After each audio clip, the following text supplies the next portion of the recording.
Hello, welcome to episode 99. Welcome to Wellness in Every Season, the podcast where we explore the rich tapestry of wellness in all its forms. I'm your host, Autumn Carter, a certified life coach turned wellness coach, as well as a certified parenting coach, dedicated to empowering others to rediscover their identity in their current season of life. My goal is to help you thrive both as an individual and as a parent. Hi, I wanted to jump on for 1 minute. This conversation with Amanda Quick has the potential to be triggering because she is talking about sexual abuse and some domestic abuse. Just make sure you breathe through it and realize that this happens in the real world, whether you've experienced it somebody else. It's worth listening to because she's very actionable advice in here. So know that you might be triggered, but it's worth it. And there are a couple cuss words in there, so you shouldn't be listening to this in the car with kids. I really try to have my podcast be a little more family friendly in the way that you can listen to it in the car with your kids, but this one is a no because of the topic. And I'm not editing out the cuss words because it now makes it where it's PG-13 or rated R if you're thinking of movies. So definitely keep that in mind. If you're not in a place where you can listen to this alone, skip to the next one or skip to one before this. But this is really worth listening to. She has a great TEDx talk that we will talk about. And I also have linked in the show notes. So if now's not the time, at least go to her TEDx talk. It was really good to get nitty gritty. I thought it was going to trigger me, and it did in small ways. But I expected a big trigger. And the reason why it was only in small ways is because we talked about the actionable advice. So enjoy, and I will see you on the other side. Today, I'm even more grateful that you're on, Amanda. I have Amanda Quick with me. I remember listening to her TEDx talk.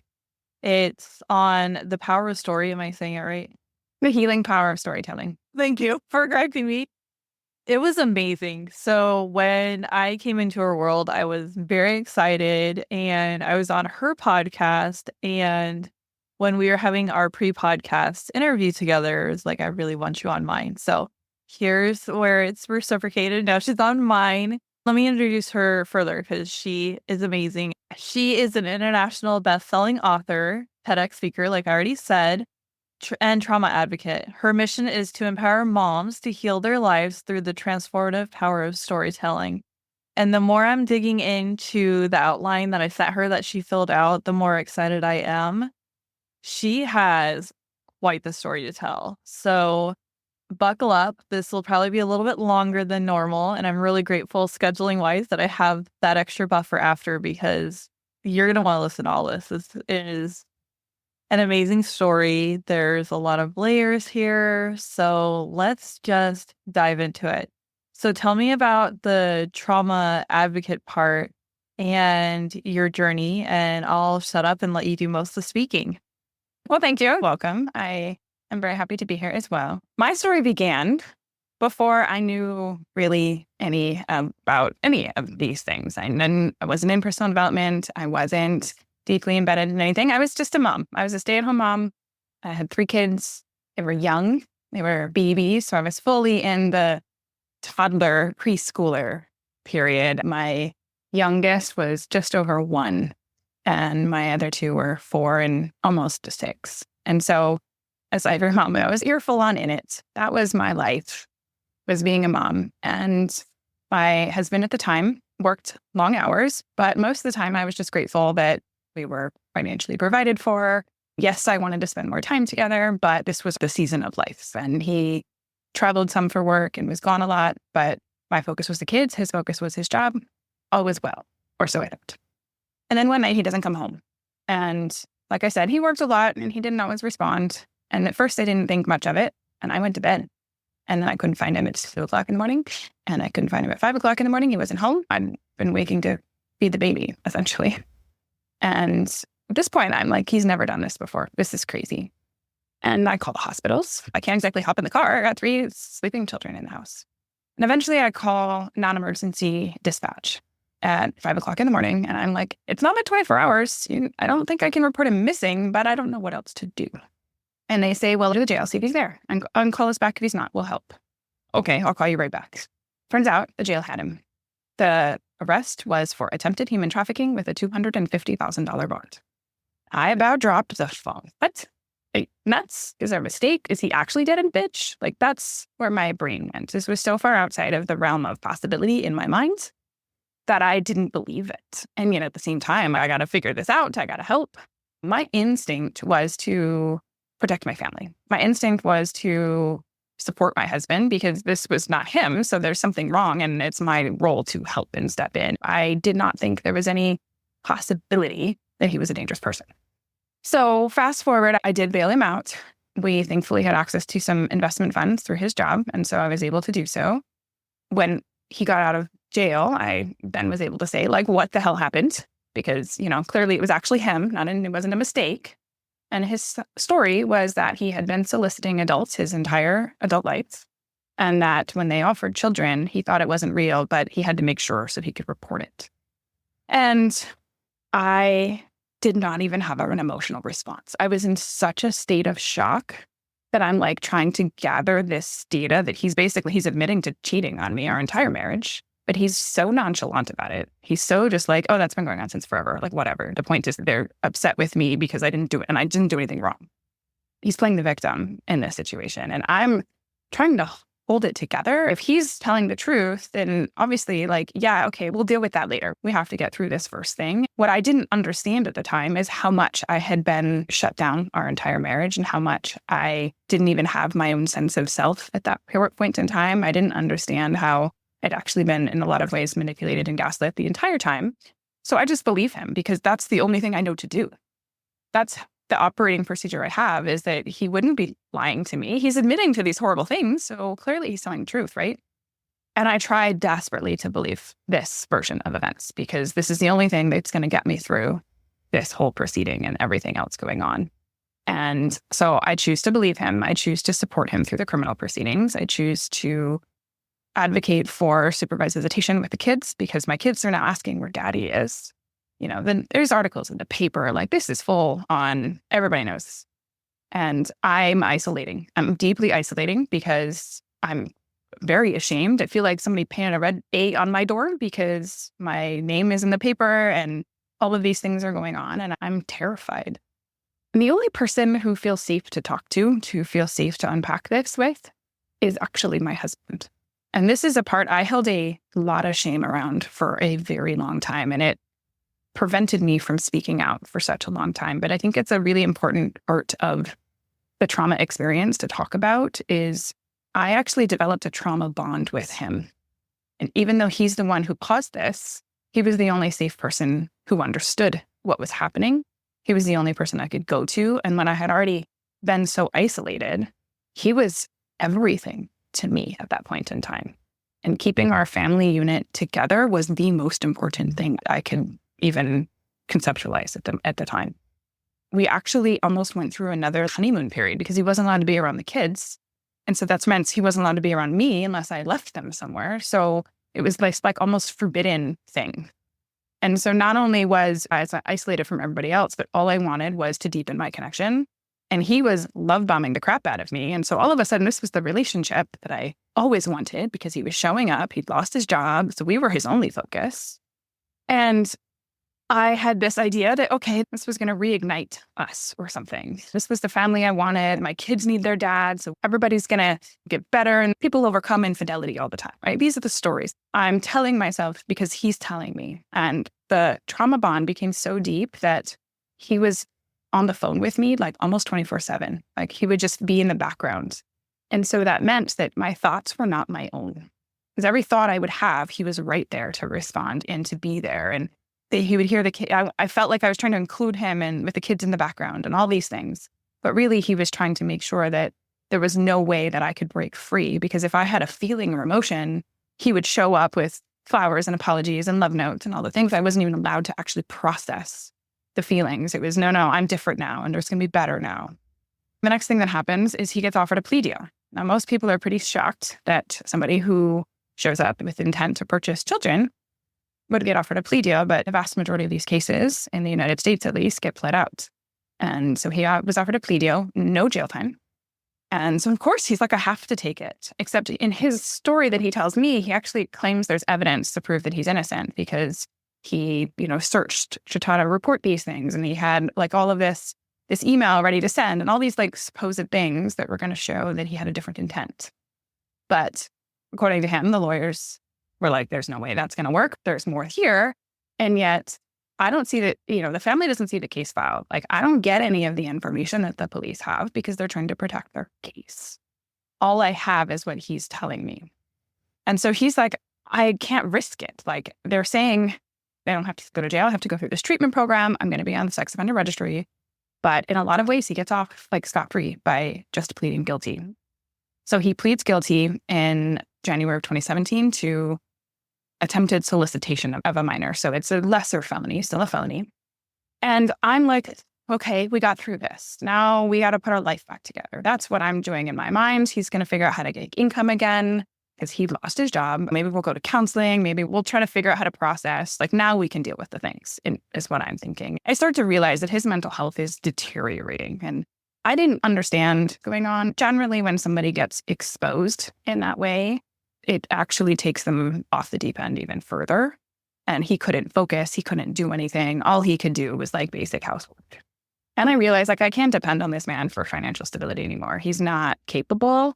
My youngest is now 2, but dad was home because when he pled guilty, was able to move back into the house because the constitutional right to parent does not, he didn't lose despite a felony sex offense. And that's the other thing people don't realize is those things are disconnected. And unless the child was his victim, he retains his complete constitutional right to parent, which includes unsupervised access to his biological children.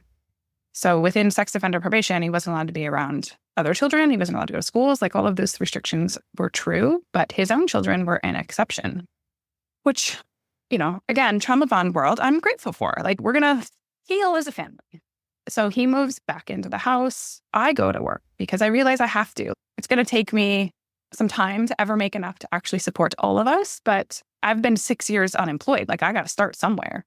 And so I go back, I'm making literally 50% less than he had been making, but we're less in the hole, right? I'll work up to it. I'm not going to be dependent on him. But this going back to work period of time was actually freeing for me because for the first time in almost a year now, my thoughts are my own for 8 hours a day. He's not allowed to be in my ear while I'm at work. And so I start to things start to come to the surface and I push them down and they start to come to the surface. But I'm trying to navigate this new world because I am terrified that my job ever figures out what's at home. I don't want my worlds to connect. But I also am starting to realize my job is actually my safe place, not my house. And the feelings are bubbling up and I can't keep pushing them down anymore. Every time he initiates intimacy, all I can hear is, this is what he did with them. That's how he looked at them. That's what he wanted from them. And I couldn't push that down. I couldn't push that away. And the only thing that worked was a half a bottle of wine as soon as I got home. And so I went down that path for a very short period of time. It was probably a month or 2. And I realized, like, this is not okay. I'm not okay. I'm trying to disassociate. I'm trying to pretend that I'm fine and pretend that my marriage is okay because I so desperately tried to save it, but I'm not okay. And what I find myself is being pulled towards a coworker. I'm looking for my next escape. I'm looking for somebody else who doesn't have these ghosts. And I also decide I'm not going to cheat on my husband without being honest because that sucked. I knew what that felt like. So I told him that I was not okay and I was interested in exploring a relationship with somebody else. And so I needed to do something different. And for about a day, he tried to convince me otherwise. And then he flipped. And then he was just kind of, okay, you do you, but I'll stay in the house and we'll be weird normal. Pulling at all of I don't want to rip the kids' lives apart. I don't want them going back and forth, et cetera, et cetera. He's trying to keep his handle on me and just saying, I'll just move into a different bedroom. You go do what you need to do. So I agree because I don't exactly want to change the kids' worlds very much. And I go off and start to date my coworker, which was actually positive in a lot of ways because I found my joy. I found my spark. I found fun again because I've been wife and mom and dealing with all of these things. I didn't know how to be me. And I got to find me a little bit in that. But it was really messy. I was dating my coworker, living with my husband, who was a felony sex offender, with my 3 kids. Pretty messy.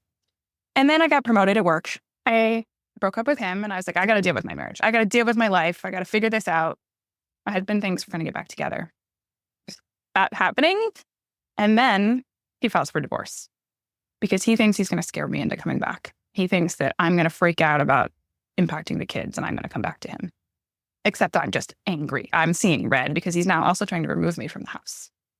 He's now like, I'm the opposition in a lot of ways because he's trying to prove that he's the primary parent as a felony sex offender. He's trying to prove that he's the good guy and I'm the one who did wrong. And he's doing this thing called false equivalence where you went and dated, so we're the same. We're equal now. And the amount of manipulation that was repeating in my head, I remember having conversations with my lawyers and he would try to tell me that I was abandoning my children because I went back to work. And it broke my heart to have to leave them for 8 hours a day when I had been full-time stay-at-home parent. And so it was pulling at all of my insecurities, knowing that it would get to me. And so my lawyer's like, Amanda, no judge is going to say that you abandoned your kids because you took a job to provide for the family. Like, that is insanity. But that's the kind of stories that I was believing about myself. I believed that maybe he was right and I was the bad guy because I blamed myself for the whole damn thing in the first place. Like, I had some deep belief that his problems were my problems and I had some part to play in them. And so as we've now gone into high conflict separation time, but now the kids are going back and forth and their behavior starts to get worse. And now we have parental alienation happening because he's telling the kids that mommy left. Mommy's the one who did this. And they're becoming angry with me and violent with me. And they go to daddy's house and they play video games and get hyped up on sugar. And then they come to my house and they go through withdrawals. And so there's this huge disparity of the way that houses operate, the boundaries. And I'm just desperately trying to hold it together. We get psychological evaluations done. Personality disorders get diagnosed for him. I find out I'm normal, which is a huge relief. But also, this is the thing about these type of relationships is I thought I was a crazy person. Like, that's what he had been feeding me, is that I was nuts. And so I got that validation. But I still felt like, well, okay, he's got some personality disorders and he's clearly an asshole. Like, that's clear. But I still felt like that was my problem, not their problem. Their kids deserve their father. We as grown-ups need to figure out how to do this. I didn't know how to put this together. I still wanted my marriage. I still wanted my family. And this was all happening. And I had these beliefs about my kid needing both parents, but this didn't feel right. And I didn't know what to do. And, a lot of people will look at my story and feel like the arrest was this big event. And that was true, but it wasn't my rock bottom yet. Because as the parental alienation gets worse and as my kid's behavior gets worse, and I'm seeing all of the behavior for what it is, the bottom drops out again for me. Because the next thing that happens is my middle son starts to exhibit signs of being groomed. And not just groomed in a mommy is bad sort of way, but groomed in a very unsettling way. I'm not sure if it's okay to go into the explicit details here on this podcast, but basically the things that came out of his mouth stood my hairs on end. And I went, what the ever-loving heck did my son just say? Except you can't respond in a, that's bad or you did wrong or anything like that. It was just, okay. And I called my lawyers and all the people to make new accusations on a high conflict divorce. And yet at the same time, when big safety issues come up, you also do have to respond. And so there's a very delicate balance here. And my lawyers were being very cautious about making new allegations. And at the same time, I'm being hit with all of this realization that this is the man who tried to purchase an 11 and 14-year-old. And my kids are now showing me that they are being exposed to things that are inappropriate and that the boundaries of grooming are moving. And that's the thing about grooming. It's not that the thing that they're doing is illegal or bad or wrong. It's that the boundaries keep moving with an intent to keep moving those boundaries. And that's what a lot of times this is. It's about how close can we get to the line until we can move the line. And I felt it in my body. I felt the deviance, nastiness in my body. And at the same time, none of the actual things were considered illegal or bad or wrong. But I could feel that it was not okay and that those lines were moving. And so eventually the kid's therapist said, ask him to show you what this game looks like. And it was as bad as I thought in my head. And then she said, as a mandatory reporter, I would report this. And so that was enough for my lawyers. And I reported to Child Protective Services. And they, unfortunately, were useless. They terrified my son. He hid under the kitchen table as they were trying to interview him because he said, "Oh, we don't do that anymore." Case dropped. And I'm like, are you kidding me? This man is a felony sex offender, and my son is showing signs of being unsafe in his care, and you don't care? Because the thing about this system is they are not actually protective. They are only punitive if something has already happened that you can prove. And that makes my blood boil, because as a mom, we do everything in our power to protect our kids. Like, my mom instincts wanted to pack my kids in the car and drive to Canada. Like, that is what I wanted to do, but that would be actually kidnapping. I would be the one to be punished, in a sense, for kidnapping my children to keep them safe. It's crazy making. And so I'm still having to pass over my kids 4 times a week to this man as all this is happening. So I'm exhibiting signs of PTSD. I'm trying to be in therapy. I'm trying to do EMDR. I'm trying to calm my nervous system. I'm not okay. And yet I'm like, who would be okay in this situation? And this is my rock bottom, because my lawyers and everybody is telling me that the statutes and the way that the court law is written, that he is basically going to get 50-50 until something bad enough that I can prove happens. And I'm like, you're going to wait till my kids are molested and I can prove it? It's crazy making. And I mean, the transfer between children has turned into almost this like hostage negotiation situation, because every time any of the activities change, he wants to negotiate. He wants to, everything he can do to keep his manipulation tactics in me. And the kids almost feel like pawns. And I'm trying desperately to keep their structure the same so that they can be as best as they can be, because all of the specialists were telling me the more they can have a predictable world, the better they are.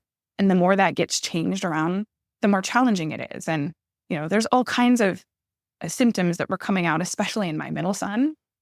But I could tell that it was challenging for everybody. And they were the worst with me in a lot of ways, because I was actually their safe thing. And this is something my mom had to remind me of, that I taught her, is that a lot of times our kids, in some ways, they're fine at school and they come home and they lose their crap. And it's because we're actually safe. They don't have to mask around us. They don't have to pretend around us. And so even though it was hard to be the ones they were dumping on, it's actually because I was the safe person for them. And I could remind myself of that, as hard as it was. And so my rock bottom here is I'm doing the things. I've hired the people. What the hell am I going to do next?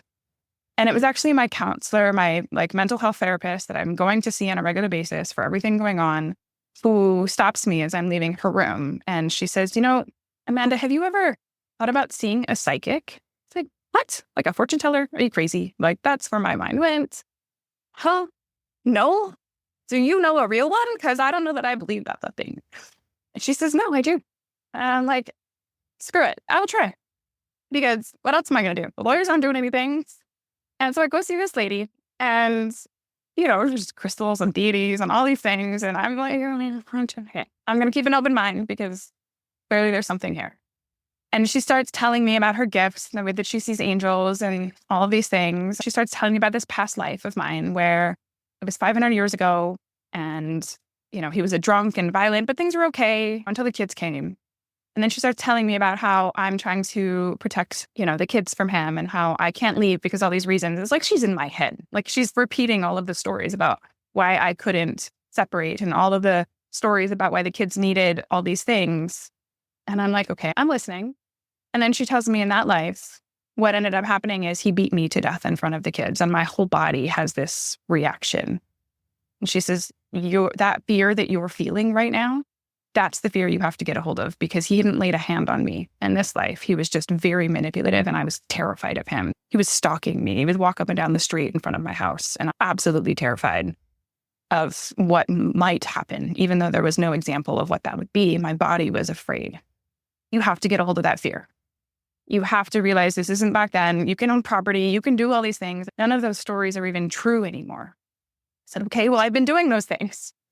She said, the reason you're sitting in this chair, the reason your angels created this session and you are here today, is because you haven't chosen. And I don't know if it's because of everything that happened, but for whatever reason, the way that she said this to me, I got.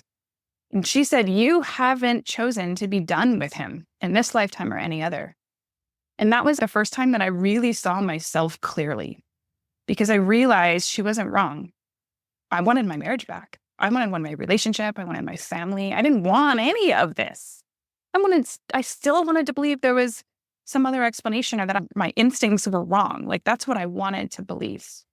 I wanted to believe there was still healing on the other end, or that in some future universe, my family could be back together. And I saw that because I was holding that in a sense that I actually hadn't chosen.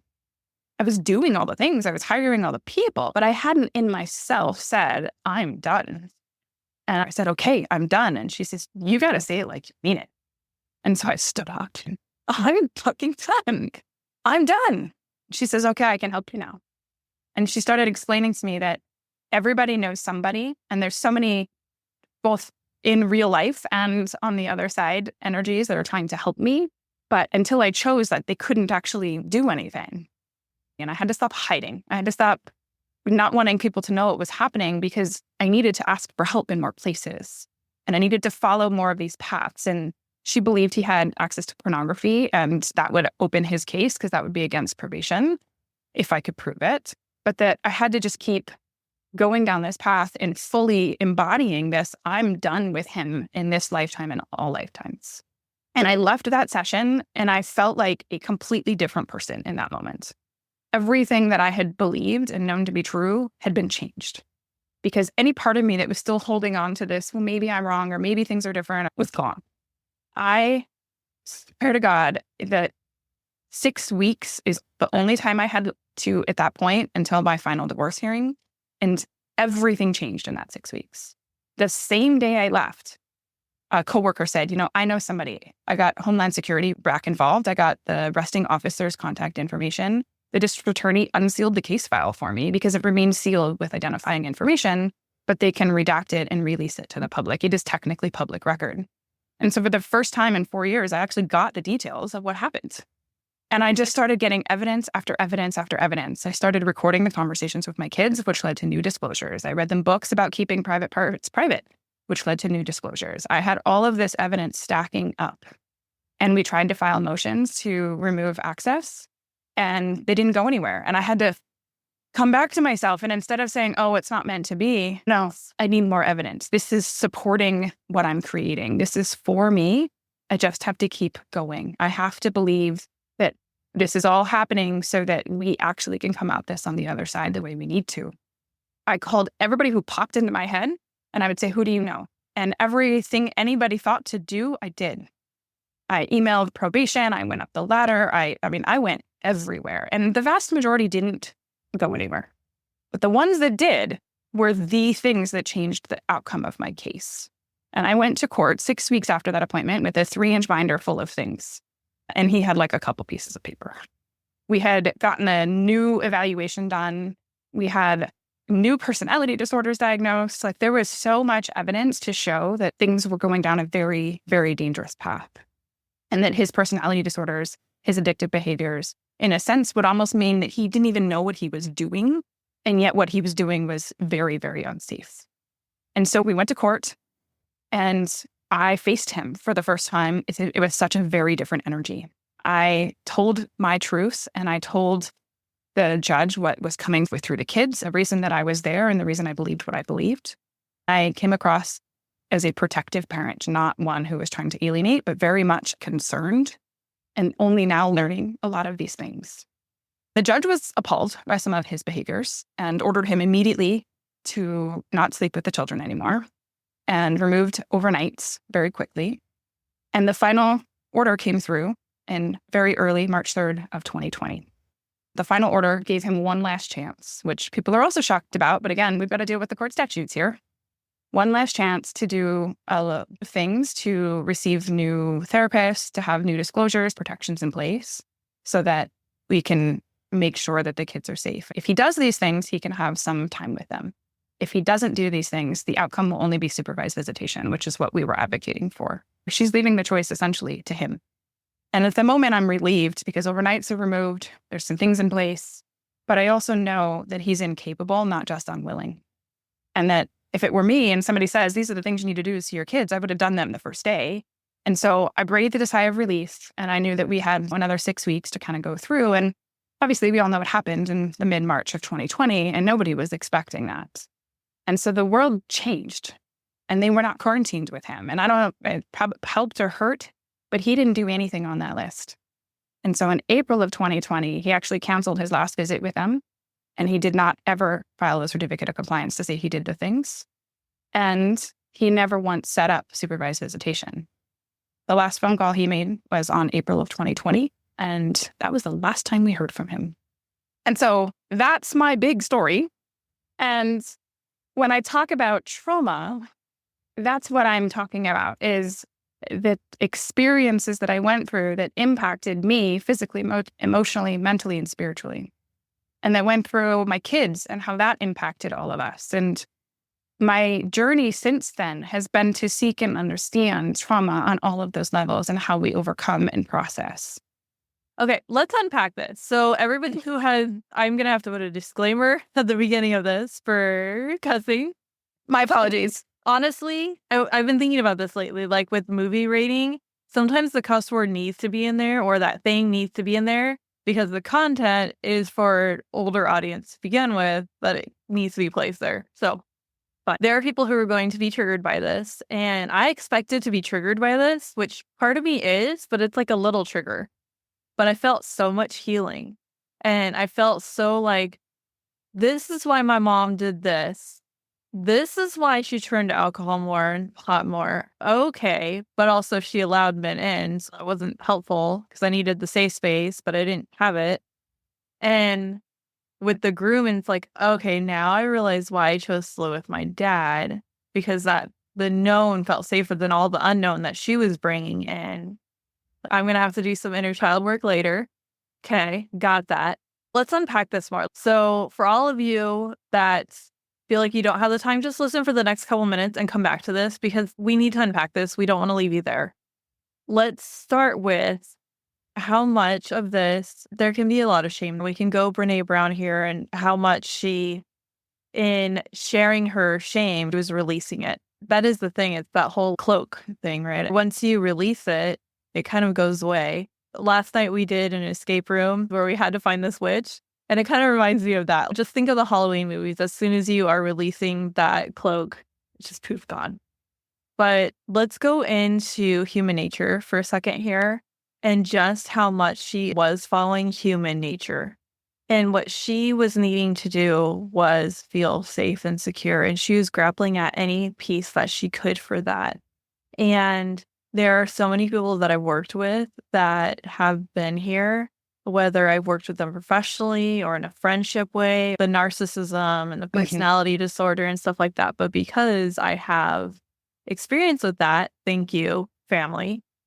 And thankfully, I'm not seeing that with my kids. Help me unpack this. You've gone deeper into trauma and the natural responses. So let's go into that part of it. It was kind of like a ladder that you went through to get out. And let's talk about how that's common. Let's talk about some of the red flags and the green flags that are with that. Let's get into that part of it. Yeah. And so, I mean, honestly, hindsight, right? I can find so many of the red flags. Hindsight, I first want to say, like, be gracious with yourself because you can only see what you can see when you can see it. And we all make the best decisions that we can with the information we have at the time. And this is a real hard one because should I have left him in jail? Yes, absolutely, I should have. But hindsight. That was not the operating procedure I had. That was not the identity I held for myself. And more than even acknowledging somebody else's crap, it actually always is a reflection back to ourselves and this identity that we are desperately trying to hold on to because that is where we have created our safety, to your point. And so it's really unraveling this version of self in a lot of ways. And so I met him when I was 19 years old. So I was very young. He was 9 years older. So I was very attracted to his intelligence and his stability and all these things. However, he was actually married when I met him, and he started the grooming process then. And so I was the other woman for a year as a 19-year-old, very naive. I was also, in my teenage years, very rebellious and promiscuous, and he romanticized that. He loved the idea of teenage me doing naughty things and wanted pictures and all the things. Like, big red flags, obviously, right? But I had to acknowledge that version of self. I had to acknowledge that kind of a shadow in me that actually attracted this person in the first place. And I recognized that I saw myself as different because this was real or something. And his other marriage, was falling apart. And all of the stories I told myself in the beginning were obviously huge red flags. Other red flags in the early relationship is he actually did not want a closed relationship. He wanted other people to join the intimacy. He wanted specifically to watch other people with me. So big, huge red flags. I was very uncomfortable with it, and to which he made me feel guilty because I used to do those things. Why wouldn't I do those things with him? Right? So he's pulling at all of these things to try to make me feel like I'm wrong, I'm crazy. These are huge things that started in the very beginning to take away my sense of identity, my sense of who I am, my sense of my right and wrong in the very beginning. When I first got pregnant with my oldest, which was not on purpose, I was 22 years old. I was very young. And his response to me being pregnant was to shut down and not speak to me for 2 weeks because he couldn't deal. Another huge red flag, right? So if you were going back and you're stuck in each of these moments, what options can there be? Because I really like, a friend recommended a movie, so I watched it, and it's called The Dead Poets Society. And there's this part in there where Robin Williams is the teacher, and he's talking to, I don't remember but the show House's best friend, the other doctor, him as a kid in there. But he basically said, you're not as stuck as you think you are. Correct. And that was just like, everybody needs to hear this of the movie. So 100%. And I felt so stuck, right? I'm now pregnant. We bought a house together. So I was financially, all these things that felt impossible to detangle were not actually impossible. And I think for me, what I did not understand is when somebody was questioning my reality and my truth, that red flag right there was actually highlighting all of the things that happened in my childhood. Being around men who tell me they know better and who are more right and more logical and make me feel like the stupid one was actually my pattern with my father playing out in my relationships. Because my dad was physically abusive to my mom and very mentally and emotionally manipulative because of his trauma. But the reaction to it was to always over-explain myself, to always forgive immediately. And I felt like I would be so frustrated with him, and then he would show back up and it would all dissolve because I wasn't allowed to have those feelings. And what I would say to my younger self is, those feelings are valid, these things are wrong, and you do have choices. And you are actively choosing to stay instead of feeling like you're actually stuck and you're not making a choice. That is a choice. And you need to actually be accountable to the choice that you're making and to make it with your eyes open instead of telling yourself that there's nothing else you can do. But you're pregnant, you have a baby. Yeah, you're pregnant and you have a baby. You're still not. There are still choices. Whether it is to not have the baby, whether it's to leave and do it on your own, there are always choices. And it feels like there are not choices.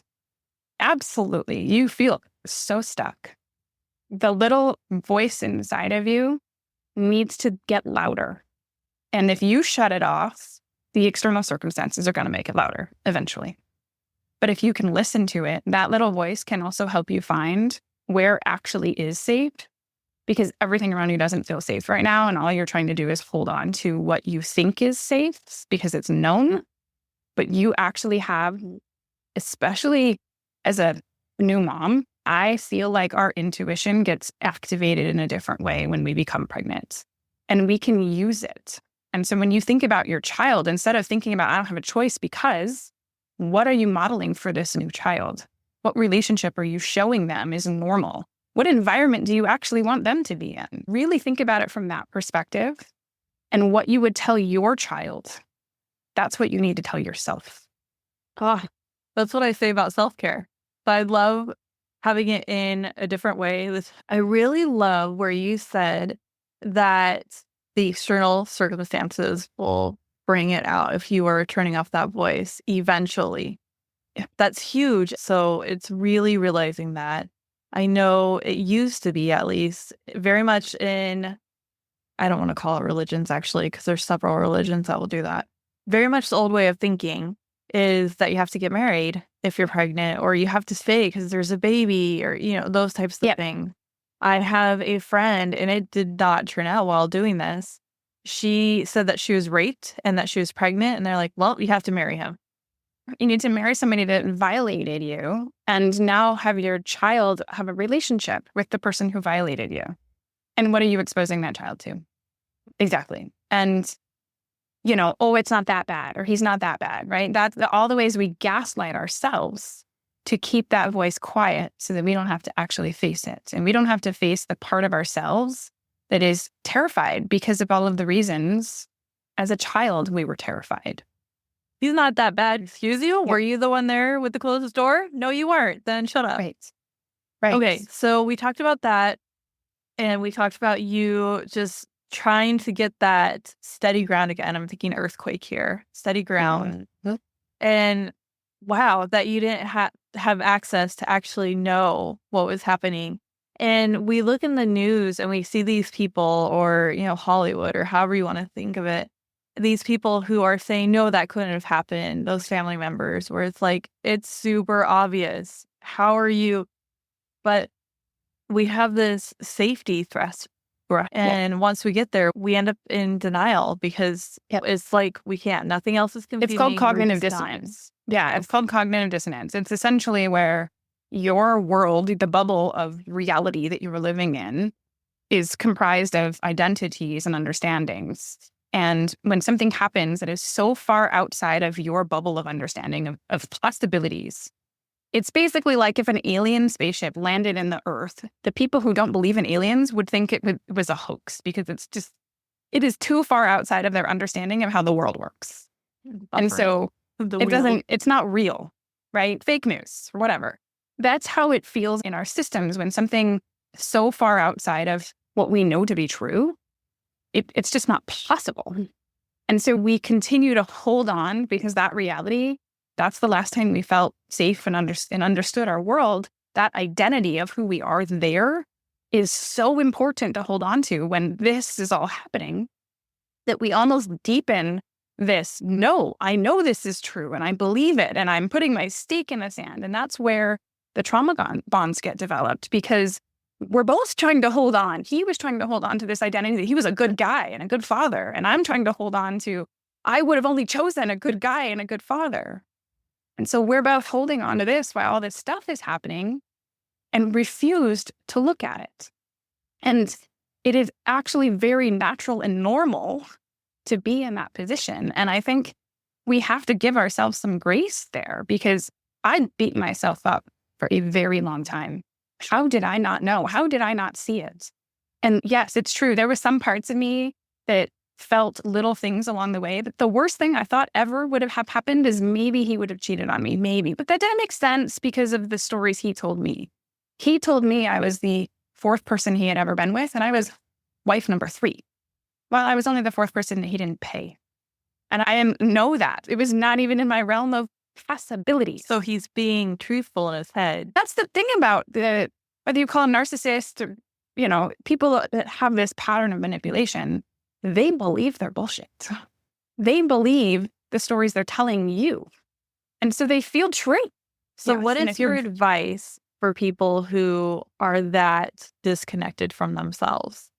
So if you're in a place where you don't know what's up and down and sideways and backwards, and you don't know what's true, you got to get back reconnected to yourself. I separated myself, first of all, from the influence, right? I separated myself little by little, and I started to only be in my own energy. That is really, really important, to actually be just with yourself. And that's probably sometimes the hardest step, because that's breaking the bond in a sense. Scary. It's terrifying. Still the unknown of like, well, I don't know how much is me and how much is them. Yes. And it felt so weird to not have him in my head, because I had the justification of job to myself. I allowed it. And so you need to find some way to be away, even for periods of time, to be centered in yourself. And as you start to do that, you also need to find some ways to enjoy parts of yourself again and find, oh, right, I liked doing those things. I liked having fun. I liked going on road trips. I liked, going out and eating and going to music shows and all the things that we went and did. right? I liked those things, but I couldn't find joy and fun and play in this, connected place. And so there's getting reconnected in a sense to my body. She's offering you this path, even if you haven't been through anything near what she has. Be aware that this is out there so you can be the support. This is the reason why you should be listening. But she is offering you something, a huge gift, no matter where you are at on this journey in life. You need to spend time with yourself. You need to be meditating. You need to separate all the other voices out there. Just realize that you are so much bigger and greater than this body that you've been given, and how amazing of a feeling that is. And know that you have parts of yourself, but who you are separate from all those parts, separate from being a mother, separate from being a wife. Yeah. So getting separate from it, reconnecting to yourself. So the other thing I did that I didn't share before is I actually started running. Somebody had gifted me a treadmill. And I had 3 young kids. Like, there was no working out. There was no anything for myself. But after I put them to bed, I would get on that treadmill every night. I ended up realizing that was the only thing that turned my brain off. And so as I moved my body, I started being able to process and move the energy and the emotions. I was reconnecting back to my physical self. And I was moving the energy that was so stuck. And so this concept of feeling like there's nothing you can do, this stuck thing, it's because you haven't moved. And so separating myself, moving that energy, having fun, finding pieces of me again, started to allow those instincts to get louder and those voices to get louder. And it started to actually feel the things that wouldn't shut up in my head in a sense about like, this isn't okay, this isn't right. Those voices got louder instead of everything trying to shut them off. Wow. And so the more that I did that, and the more that I then followed that voice, the more I was able to uncover and the more I was able to move. And I still felt stuck and I couldn't do anything. But the last piece, once you've like, okay, I feel how bad this is and how wrong it is to actually choose. You get out of the flight and you get out of the freeze and you got out of the fear. Now it's the fighting. It's not really fighting the other person. It's facing the parts of you that have been so attached to this old version. And it's acknowledging them. And it's saying, I see you. I see what we've done. And I'm not going to sit in the shame and the judgment and the guilt of it. I'm going to see it for what it is. And I'm going to now make a new choice. Because it really can change in an instant. It really can. But it takes radical accountability and honesty. And we are the worst at gaslighting and lying to ourselves because it keeps us back stuck in this place. But if we are willing to face those deeper shadow parts of ourselves and really be honest, we can then see the choice that we had been making. I see what I'm doing. I see exactly how I've been participating and continuing this pattern. I am not responsible for his choices, but I am responsible for my choice to stay connected to this choice. And we have that fear of disconnecting from a choice when it's no longer serving us, whether big or small, is where I'm going. And just there's times where we're like, well, we already committed, so we're going to commit even more. And it's like, you've had a chance to cut ties at this point. Exactly. And, I think it was my mom who actually said something like, you can choose again. Like, just because you chose once doesn't mean you are stuck in that same choice forever. And we believe we are, but we're not. And all of the societal stories of, well, I committed marriage-wise or I have a baby forever, push those out. If your body is saying it is ready to make a new choice, your body is ready to evolve past this pattern you've been repeating. And explain this, I understand it, but for those people who are like, what are they talking about? A lot of us have heard of, because it was a huge hit, is the body keeps a score. So explain this a little bit. Yeah. So something happens and you have an emotional response, but you don't like the emotional response. So you don't actually allow it to come out. You just shove it down, right? I'm not going to cry. I'm not going to feel. I'm going to keep moving. That was my trauma response because I'm amazing in a crisis because I compartmentalize like nobody's business. But what happens is I'm compartmentalizing it and I'm shoving it into my body. And I tell myself, I'll look at that later, but I never do. And I have so many versions of I'll deal with this later, and it compacts and stacks up. And I believe that is the root cause of all illness and disease. I see it and how it manifests in people with the stress response gets so high, it turns into the autoimmune condition, turns into the cancer, turns into all the et cetera. Because our body absolutely keeps the score. It has all of the data and information of every experience we've ever lived. And that includes the childhood things that you haven't dealt with. And it includes the relationship things. And it all stacks on top of each other. When you've gone through especially big, hard childhoods and you disconnect from your body, it's because you don't want to feel all that. And so you leave your body in a sense. And not that you're not driving the ship, but you're kind of doing it really just maybe from the head. And the rest of it, you're not allowing you to feel. And I want to say to people that that was your safety and protection mechanism. Because as a child, it wasn't safe. And so you learned how to survive. And that is something that we are damn good at, is learning how to survive. But you can't acknowledge that that way is no longer supporting you, because by keeping yourself disconnected, you're actually not able to receive all the information you need to get out of the situation. You can't operate from the right set of instincts if you're only operating from previous survival patterns. Well, then let's talk about that, because a lot of what keeps us stuck is the fear of the unknown. The fear of it could be worse than I think, or maybe it's not as bad. And we stay in that stuck limbo.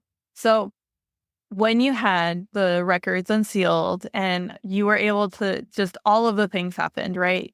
You had the extra psychological evaluations at this point. You had all of the data that you were covering and then going to be bringing to court. And you said the judge was appalled. Tell me about that part when you no longer had the unknown. It's all known. It's all laid out on the table. You have your 3-inch thick binder. How was that for you in your body? For me, the level of certainty was so pointed. It was like I was handed a mission and I had to listen to my body to follow. And because the stakes were so high, I knew that I had released all of the doubt, whether he was actually a good guy or not. I released all of the doubt of my participation in that. And I focused only on what does my body say is next, and how do I operate, and how do I show up in my most transparent, truthful way? Because what I actually desired was for the truth to be clear to the court system. It wasn't like I had some outcome mapped out and I want to go to this direction.